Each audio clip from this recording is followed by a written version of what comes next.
Welcome to another session of the Council. The gentleman sitting with me today is literally the reason why we're sitting here, not because he said yes to the interview, but because he was the man who gave me my break in Indian sport 10 years ago. Indranil Das Blah, it's been a really long time coming.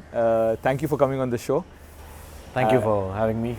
This is actually really strange because we've not really sat in a formal situation and ever had a conversation like this. But I've known you closely for over 10 years now. You know, you've helped me. You've been a sounding board. And you've been a mentor over a period of time. Just for the sake of our viewers and listeners, can you give us a brief window into your career in the sports industry thus far? That goes back a long way. So, studied in Delhi, small town boy from Shillong, finished my 10th, went to Delhi to pursue cricket, like I think most Indian kids tend to do.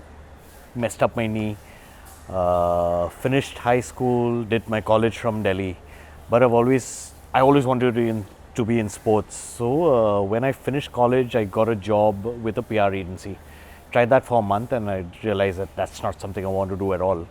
Started looking for jobs in sports and looked everywhere. Finally managed to find out about a company called IMG. Luckily they had a Delhi office. Went and somehow got an interview, met with the guys there, offered me an internship without pay. And while I love sports and everything, I was very clear that once you leave college, you don't take money from your parents, right? You need to stand on your own feet. So I said no to that. And then I don't know how, but I sort of came across this other company called Tiger Sports Marketing, TSM. Right. It's got nothing to do with Tiger Woods whatsoever, but it does golf marketing. And I seem to have impressed the guys because they hired me. They didn't really have a role for me, but they hired me. And it was interesting because for 6 months, I didn't have any work at all, right? I was hired as a marketing executive, but I didn't have any role whatsoever.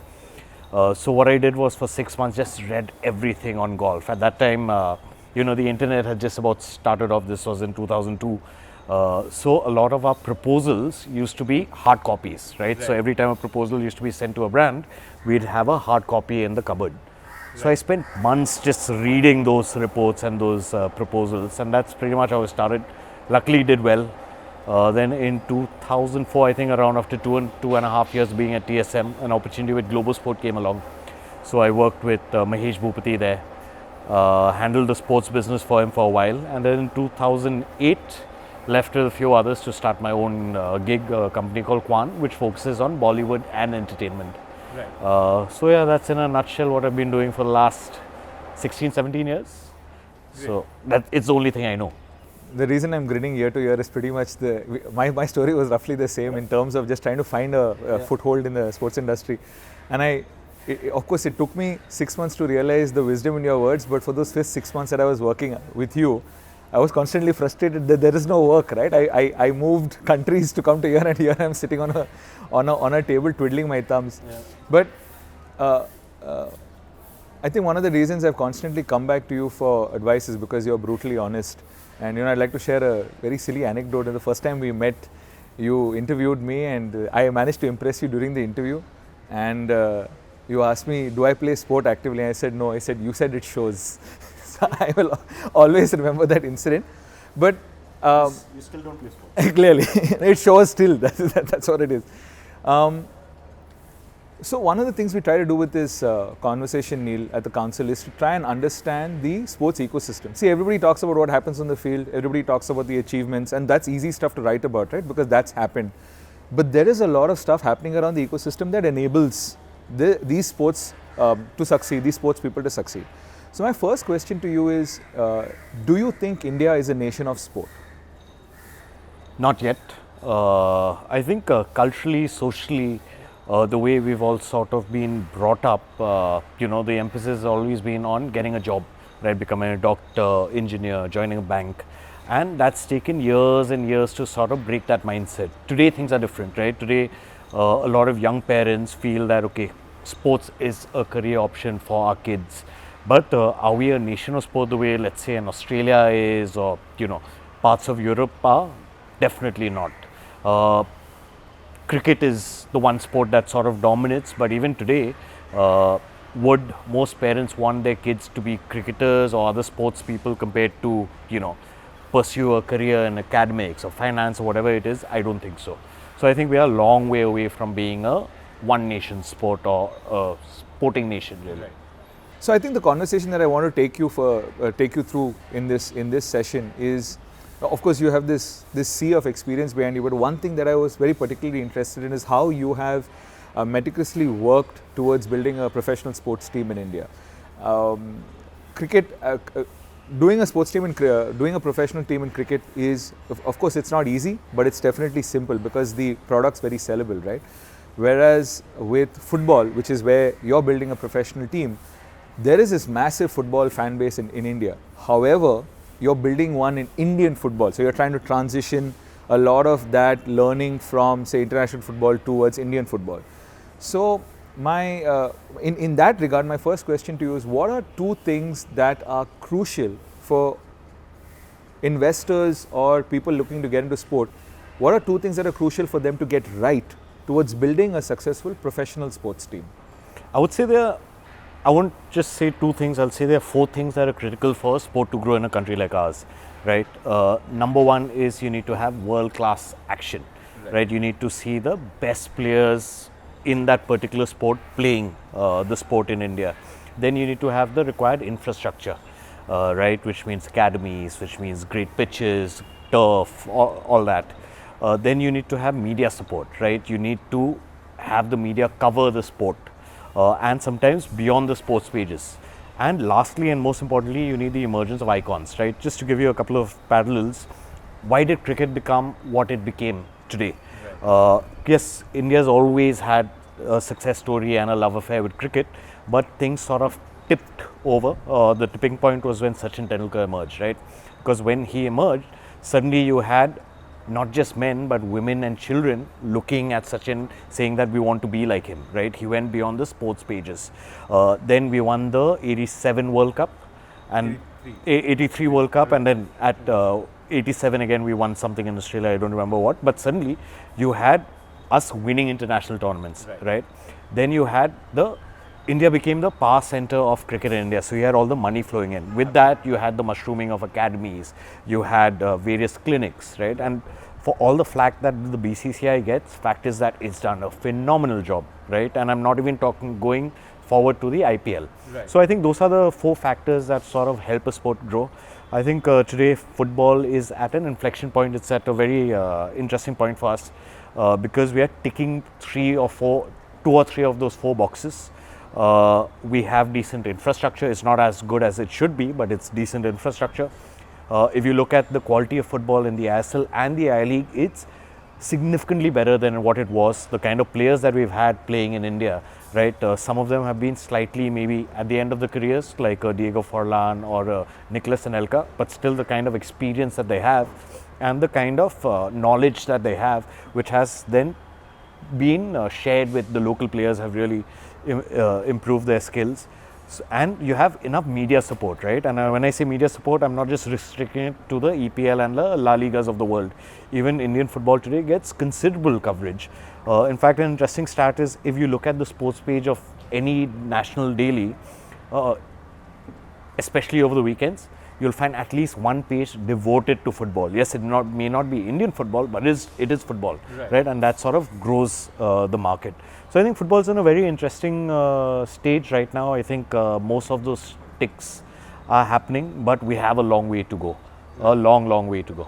I think one of the challenges with Indian football or Indian sport in general is that everybody expects the success. I mean, because of the democratization of information, right? You get to see what the La Liga is like, you get to see what the EPL is like, and there is this expectation from fans, and that's a general expectation, right? Some people are realistic, but most fans think, oh, this is crappy compared to EPL, or this is. I mean, of course, we are a 5-year-old league, and the I League is at best 15 years old if you talk about it in its current state.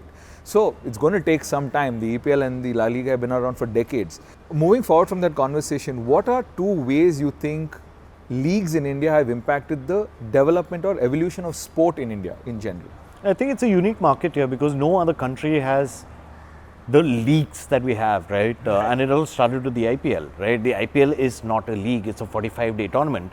But that sort of just set the ball in motion, and today you have a Kabaddi league, you have obviously the football leagues, you have a wrestling league, you have a ping pong league. I mean, you have so many leagues, right? But they've been critical to the growth of Indian sport, because if you look at the last 10 years, look at the maximum impact across sports, and I would say there's the IPL in cricket and there's the Kabaddi league, right? The PKL. And it's a format that works in India. Is it ideal? No, right? Because if you look at sponsors or you look at players, they want to be competing 9 to 10 months during the year. That's how sport is.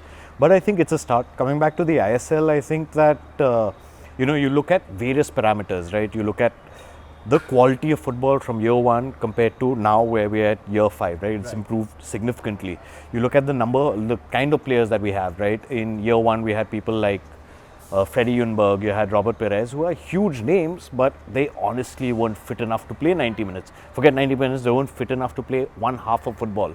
But today, all the foreigners are really fit, and the average age, I'm not sure about the numbers, but would have come down by at least 5 to 7 years compared to what it was, right? You look at the audiences that we have, while there is, certain pockets are not doing that well, but that's also a function of the clubs not doing well, right? But for Mumbai City, our premise to our fans is that we are not asking you not to support United. We are not asking you not to support Liverpool or Arsenal or Barcelona, right?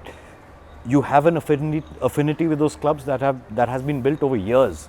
We are not fighting for that position. We are saying that while you continue to support the Uniteds of the world, you also have a place to support a club of your own, right? So I think that's the differentiator there, and it's worked really well for us. In the beginning, we had a lot of fans coming into our stadiums, not to watch the football, but to come and see Ranbir Kapoor, right? Or John Abraham if Northeast is playing. And a lot of purists were against that, right? Saying that, it should be all about the football, it cannot be about Bollywood and entertainment. I've always deferred to that because I don't see the harm, right? You need something to break the clutter. You need something that's slightly different, and that's what works. It's worked with the IPL, it's worked with the ISL. For me, it's very simple. If, let's say, 100 kids are coming only to watch Ranbir Kapoor in one game and they have a good experience, and we convert 10 of those kids to come and watch a football game the next time around, it's better than none, right? So again, I don't conform to, while I'm a purist, I love football. I'm not a cricket fan, which is why the job that I do for me is a blessing. But whatever helps in a difficult market like Bombay works, which is why I think having the ISL in Bombay, having owners like Ranbir Kapoor has helped make my life and job a lot easier. Right. And I mean, just to add to your point, see, guys like Ranbir and John, who these people talk about, and even Dhoni for that matter, these guys are not, they're not just celebs in terms of the sport, right? They're actually huge, passionate followers of the sport. I mean, John's been following the sport for a very long time now. He's invested in a lot of ways that most people don't know. Like, outside the industry, you don't know the amount of money and time he's invested. And so is Ranbir. Ranbir is a fanatic. Like, we sat with him, you know that he's a crazy football fan. He just happens to also be a celebrity. So, me personally as well, and I tell this to people, it's like there is no harm in using a celebrity draw to bring people to the sport. And also, sorry to cut you off, but there's a difference between a brand ambassador and an owner, right? John and Ranbir are putting their money where their mouths are. The kind of money that both of them had invested into their teams it's huge money, right? It's unprecedented. Nobody's done that. And both of them are very, very involved with the teams. And not just them, right? Even Abhishek Bachchan, they're very involved with the teams. They know exactly who the players are. They know what the plans of the team are. They know everything about the marketing campaign. Just to give you an insight as to what happened when we formed the club, Ranbir was involved with every decision, right? Right from getting the coach to how the logo should look. He in fact said that I don't want to go the MLS way, right? I want to be slightly more traditional. So the logo needs to be in a shield, right? I want to have the color blue because it resonates with me. It's my favorite color. It's Mumbai's color, right? Blue is all about Mumbai. So you need to have an owner who not just knows the sport but is also invested in the sport, right? If Ranbir was just a face or just a brand ambassador, then I'm not sure how that works. But these guys are invested in the sport, and I think they don't get enough credit for that. Right. And as a matter of fact, there's a club that is in the ISL that shall not be named that has used brand ambassadors in the past that have not lasted more than a season long. So it doesn't work that way. And It may work in the short term to get some eyeballs, but in the long term, it'll never work. It'll never work. Exactly, precisely. We've spoken so far about what certain leagues are doing right, but one of the things that's almost, I mean, of course, within the sports industry, we understand why those things have happened. But for our viewers and listeners, some leagues have failed and some leagues started. And like one of the bigger failures, for example, the glaring failures was the failure of the hockey league after the first couple of seasons. What are these failed leagues not doing right, and what are the successful teams or leagues doing right? I think there are many answers to that question. But if you could say, for example, off the top of your mind, one thing that the failed leagues are doing could be doing better, and one thing that the successful leagues are actually getting. I think you'd look at the IPL's example. That's the best example, right? Why is the IPL so successful? It's not just because of the marketing, it's not because of the celebrities, it's not because of all the razzmatazz, it's not because of the cheer girls, it's because of the quality of content, right? The quality of action that you get on the pitch is world class, right? No matter how good your marketing is, it will fall flat if the quality, the product itself isn't good. Right. And I think that's what the leagues have sort of learned, and all those lessons from international leagues and the IPL have sort of replicated by most leagues. It could be, but why some leagues work, why some don't, I mean, it's a function of many things, right? Like if you look at the hockey league that started off so well, in fact, it started off before the IPL, it didn't work because maybe it was ahead of its time, right? Maybe India was not ready for that. Maybe we needed to have our eyes open. Maybe cricket needed to lead the way, right? Then I think the other reason why some of these leagues may not have worked is because they've had owners or franchisees who may have been slightly short-sighted, right? Who may have said that, you know what, let me make some money in the next 2 years or 3 years. And again, I keep telling, you know, a lot of people who want to invest in sports, it's like investing in any other business, right? It's a significant investment. You're trying to create a market that is not there for that particular sport, right? So it takes time. And if you look at any business that you want to invest, you'll be lucky if you're making money in the first 5-6 years, right? You need to give it a medium to long term horizon of 8 to 10 years. You look at the IPL, KKR, I believe, and maybe even Mumbai Indians after that started breaking even only in year 7 or year 8. And this is the IPL, right? Despite being in cricket. So I think you need to have really deep pockets and you need to have a long term vision. If you have both of them and the product is good, you will be successful, right? Which is why I believe in the ISL. I think that while it may have started off with a lot of fanfare, today it concentrates a lot on the product on the field. And while the quality is nowhere as we would like, that's a function of the sport that we're playing, right? But as long as you concentrate on making the product as good as it is, the rest will follow. You just need to have stakeholders who are invested in the long run. And with IMGR, with the ISL being Nita Ambani's pet project, with invested owners like whether it's JSW, whether it's the Tatas at Jamshedpur, whether it's with people like Ranbir or John or Abhishek, I think we've got a good thing going. Right. Kind of taking this ISL conversation further and, you know, talking about long-term vision. See, there's the big challenge with ISL teams and their sustainability over the next few years is going to be the fact that you guys don't get broadcasting revenue, right? Because the broadcaster owns part of the league, is part owner. But I think one of the other aspects that's a little underlooked is the reality that international teams that are really successful own their stadiums. And I don't even think just the really successful ones. A lot of the smaller teams also own their stadium. Even if it's a small stadium that can only fit a few thousand people, right? Is that a reality? Is that ever going to be a reality in India where teams start owning their own stadiums and their own facilities? If yes, when and how? And if no, why not? I guess never say never, but it's a long way from reality. Unless you are, you know, JSW or the Tata Group, it's almost impossible. You look at Bombay or Mumbai's scenario, right? For us to own real estate in this city is prohibitive, right? It requires millions and millions of dollars, not even rupees, to do that. The only way it can happen is if you have buy-in from the federation and the government, right? Tomorrow, if the government says that, okay, I'm allocating land and allocating resources towards a stadium and academy, it could happen. But I think we are a long way from that. But having said that, can it happen? Yes, it can, right? Today, if you look at, again, Mumbai City's example, one of the reasons why it's been easy for us in terms of having this stadium is because you got someone from the political world, which is Aditya Thackeray, invested in football, right? He wants to make Mumbai the capital of Indian football. And if you have the main stakeholders, which are your politicians, your government, your federations, invested, you can dream big, right? But if it was a private enterprise, to own your own assets is, especially in a place like Bombay, it's.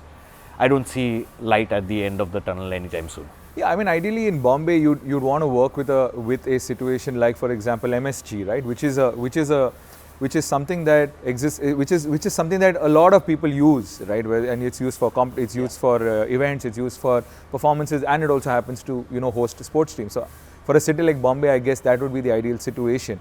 Whereas, for example, in a smaller city like say Jamshedpur, or somebody with deep pockets like you said JSW, for them kind of building and Nation of Sport actually did a story on how JSW was pitching to do a Bangalore stadium. That makes more sense there. But yes, I agree with you. But even then they've struggled, right? You look at Ahmedabad and Trans Stadia, it's a great facility. It's a world-class facility. But do they have enough bias for sport in particular? I don't think so, right? So I think it's also we need to change our culture a bit in terms of becoming a more sporty culture. Children need to play a lot more sports. Again, you need the government to take the lead, right? You look at what China's doing, or you look at what Japan did with football 20 years ago. They made it mandatory for schools to play football, right? You need direction, you need a vision, and then you need everyone to fall in line. Till that comes from the top bosses way up above, it's always going to be a challenge. You're always fighting against the system. Today, if you look at, across sports, you look at a Sania Mirza in tennis, or you look at Saina Nehwal in badminton, they've come up despite of the system and not because of the system, right? So you need all your stakeholders invested in the sport for us to really grow. And real estate is a long way off. It's a long way off, right. So I kind of want to bring this conversation to close, Neil, kind of wrap things up. And over the past 10 to 15 years, India has had certain points which are clear inflection points, right? Like we've had a fairly great uptick in growth. But if you draw a line across the last 15 years, the growth seems pretty linear. Like if you take a kind of bird's eye view of it. Moving forward over the next 3 to 5 years, assuming we live in an utopian world, what are say 2 changes that you think would need to happen for India to go from say 10 to 15% growth to 25 to 40% growth, for example? I would actually take a slightly longer time frame of, let's say, 10 to 15 years. I don't think much is going to change in 5 years. I think a 15 to 20% growth is good enough for now, keeping in mind the base that we have. But I think a couple of things need to happen.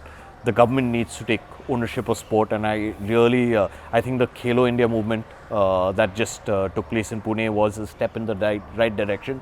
But you need many more things of such nature, right?